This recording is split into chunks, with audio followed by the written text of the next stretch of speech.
চলো তোমাদেরকে তো বলিনি যে আজকে আবার রুদিদের বাড়ি যাওয়ার আছে। তো এই জাস্ট রেডি ফেডি হয়ে গেছি, একদম পুরো ফুল রেডি হয়েই ভাবলাম একবারে তোমাদেরকে বলতে আসি।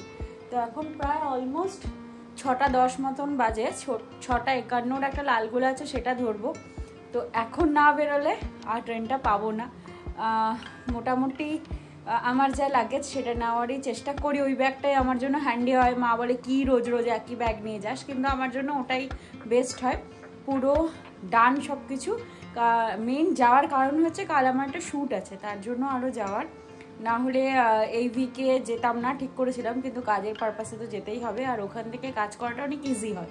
আর স্যাটারডে সানডে করে হলে তো আর ভালোই হতো, কিন্তু কিছু করার নেই। যাই হোক, এখন বেরোই। রাস্তা থেকে অনেকটা গিয়ে তারপরে অটো ধরতে হবে। যদি কাউকে পেয়ে যাই একটু অটো স্ট্যান্ডের উপর দিয়ে আসার, তাহলে তো ভালোই হয়। কখনো কখনো পেয়েও যাই, লাক ভালো থাকলে হয়তো পেয়ে যাবো। চলো বেরোই, আর বক বক করা যাবে না। রাস্তায় যেতে যেতে হয়তো ভিডিও করতে পারবো না, আবার একবারে দেখা ওখানে নেমে ভিডিও করব। দেখা হবে কিনা রুডির সাথে এখনই বলতে পারবো না নেমে, কারণ রুডি অফিস গেছে। ও আমাকে আনতে আসতেও পারে, আবার নাও আসতে পারে, আবার আমাকে একাও যেতে হতে পারে। যাই হোক, যাই হবে তোমরা জানতেই পারবে। চলো বেরোই। একদম সন্ধ্যে ঘুটঘুটে হয়ে গেছে চারিদিকে, আর মা এদিকে সন্ধ্যাও দিচ্ছে। আমি জাস্ট বেরোলাম। মা মা দাদুর ঘরে আছে, মাকে বলে বেরোই। আমি আসছি। কই টাটা। হ্যাঁ, আমি প্রায় 8:30 নাগাদ এসছি এখানে। আর আজকের ট্রেনে মানে বিশ্বাস করো এত বাজে লেভেল ভিড় ছিল। মানে লালগোলাতে আমি মেনলি আসি, লালগোলাটা ফাঁকা থাকে, কিন্তু আজকে যেন সব লোক লালগোলাতেই উঠেছে, এরকম একটা সিচুয়েশন। একটু বসার জায়গা পাইনি। ব্যারাকপুর থেকে একজন উঠে আমাকে বসতে দিলেন, কিছুক্ষণের জন্য বসলাম, তারপর আবার উনি আমার পাশে এসেই বসে গেলেন। একজন উঠেছিল তাই, না হলে আমাকে উঠে ওনাকেই বসতে দিতে হতো। এসে এখানে একটু নিউজ দেখলাম, আর পাপান মামাম তো পুরো সারপ্রাইজ, জানতোই না আমি যে আসবো। এই শয়তানটা বলেনি, শয়তানটা এইমাত্র অফিস থেকে আসলো। এখন 10টা 10 মতন বাজে, বেশি 10টা 20 না। এই ঘড়িটা স্লো আছে। অফিস থেকে আসেনি, অফিস থেকে এসে ফ্রেশ ট্রেশ হলে যে মহারাজ। বল এখন আমরা কোথায় যেতে চলেছি, বল বল। কোথায়? হাওয়া খেতে? জানো তুই তো এইবার তো হাওয়া খেয়েই আসলি, আরো হাওয়া খেতে ইচ্ছা হচ্ছে। এইমাত্র তো তুই হাওয়া খেয়েই আসলি। তোকে এই ফ্রেশ ট্রেশ হয়ে আসার পর হ্যান্ডসাম লাগছে। এবার দাদাটা একটু তোর চুলটা আর দাড়িটা বেশি সুন্দর করে কেটে দিয়েছে, বুঝলি তো? একটু বেশি হ্যান্ডসাম লাগছে, যার জন্য একটু বার খাওয়ালাম, তার জন্য তুই ফুলে যাস না। আর সত্যি হ্যান্ডসাম লাগছে। সামনে থেকে তোকে দেখলে মনে হয় তুই মোটা, পেছন থেকে দেখলে মনে হয় তুই রোগা। ওই গাড়ির কাঠটা তুলে মনে তুই একটু রোগা হয়ে গেছিস, যার জন্য তোকে আর জিম করতে হচ্ছে না।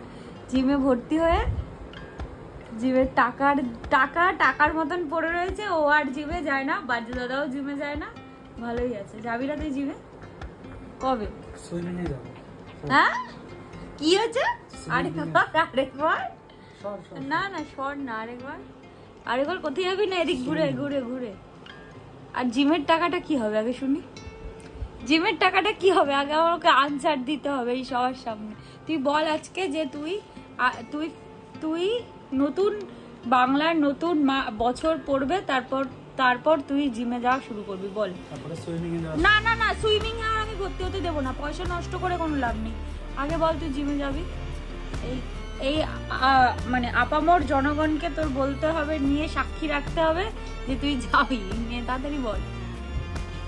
তাড়াতাড়ি বল। হ্যাঁ, একটা হ্যাঁ শুনতে যাচ্ছে জনগণ।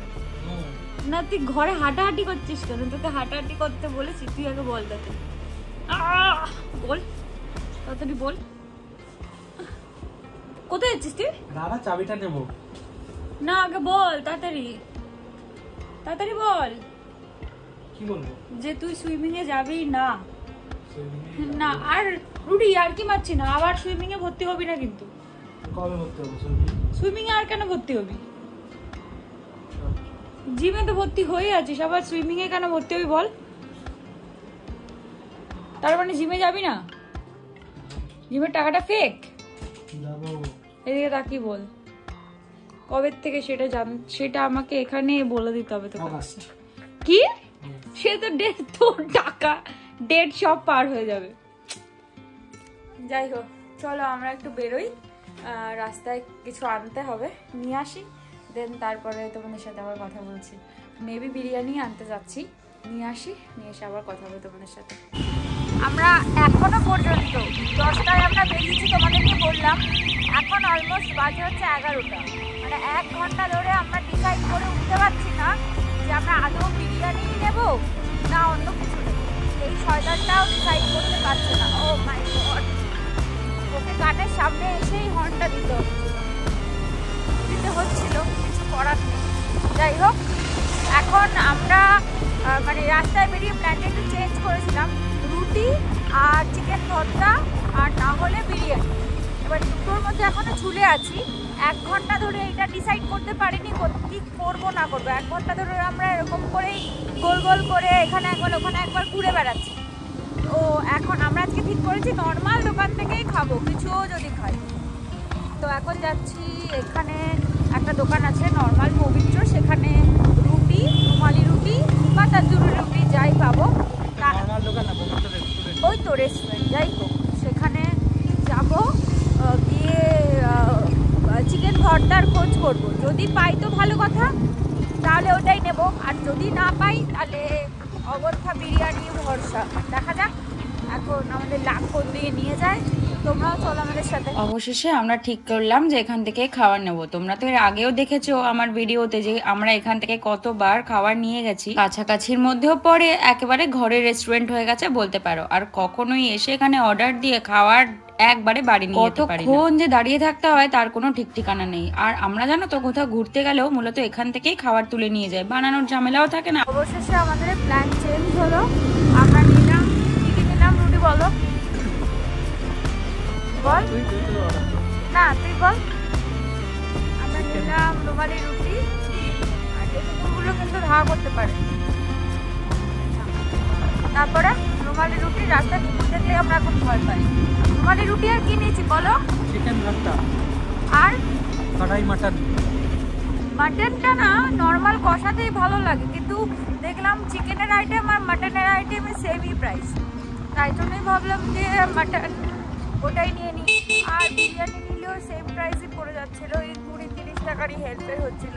তাই জন্য এই রুটিকে বললাম, রুটি বললো টাকা কোনোটাতেই কম না, তুমি যদি মনে করো যে শুধু বিরিয়ানি খাবে সেটাতেও সেম টাকা, এটা নিলেও সেম টাকা। বললাম ঠিক আছে চল, বিরিয়ানি তো সবসময় খাই, আজকে একটুখানি ডিফারেন্ট কিছু টেস্ট করি, ভালোই লাগে।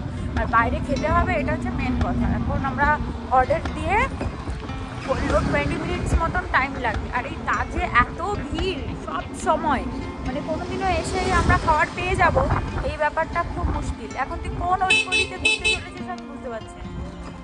হ্যাঁ, আমরা ওখানে টাইম লাগবে দেখে আমরা একটু ঘুরতে বেরোলাম, কিন্তু কোথায় যাচ্ছি জানি না, কিরকম রাউন্ড রাউন্ড করে ঘুরে যাচ্ছি এইটুখানি শুধু বুঝতে পারছি। ওই যাচ্ছি বলো, কোথায় ঘুরছি গোল গোল করে? এই রাস্তাগুলোতে তো আমি কখনো আসিনি। আজকে বাইরে সুন্দর হাওয়া দিচ্ছে, সুন্দর হাওয়া দিচ্ছে। চল চল চল খাবো চল। বাড়িতে এসে ড্রেস চেঞ্জ করলাম, চল রুটি। এইবার ওকে ডাকতে ডাকতে পাগল হয়ে যাব, ও তারপরে উঠবে না। চল, তাহলে কিন্তু আমি ফোনটা ঘুরাবো তোর দিকে, ক্যামেরাটা ঘোরাবো। তাহলে তাড়াতাড়ি আয় প্লিজ। আমার হাত পা ধুতে হয় না খেতে গেলে, শুধু হাত ধুলেই হয়। তোর মতন অত আমি ওই পা হাত 14 বার আমি ধুতে পারছি। চল চল না, তাড়াতাড়ি চল। যাবি না তো? আর আমি একবারও ডাকবো না কিন্তু তোকে। আমি দরজা খুলবো, তারপরে যদি তুই না আসিস তাহলে কিন্তু আমি তোকে একবারও ডাকবো না। কি হলো? এই যে আমরা আমাদের ডিনারের টেবিলে চলেও এসেছি। তোমাদের তো বলেই দিয়েছি কি কি নিয়েছি, কিন্তু সেই টেস্টি টেস্টি খাবারগুলো যদি তোমাদের একটু সামনে থেকে না দেখায় তাহলে কি করে হবে বলো? তোমরা তো জানোই সপ্তাহে 2 দিন আমরা চেষ্টা করি কিছুটা সময় নিজেদের মতো কাটাতে। সারা সপ্তাহে ডায়েটের পর এই 2 দিন আমাদের চিট ডে থাকে। আমরা পাপান মামাও বাইরের খাওয়াটা আমাদের মতোই অ্যাভয়েড করে সারা সপ্তাহ, তাই আমরা চেষ্টা করি এই খাওয়াটা দুজনে বাইরে বসে একা না খেয়ে অন্তত এই একটা দিন সবাই মিলে বাড়ির ডাইনিং এ এনজয় করতে। তার সাথে সারা সপ্তাহের ঝুলি থেকে কত যে গল্প বেরোয় তার কোনো ভিডিওটা শেষ করছি। তোমরা ভালো থেকো, সুস্থ থেকো, সাবধানে থেকো, আর পুরো ভিডিওটা ভালো লাগলে একটা লাইক করে দিও, কমেন্ট করে জানিও কেমন লাগলো, সাবস্ক্রাইব করে তো পাশে আজ আসি।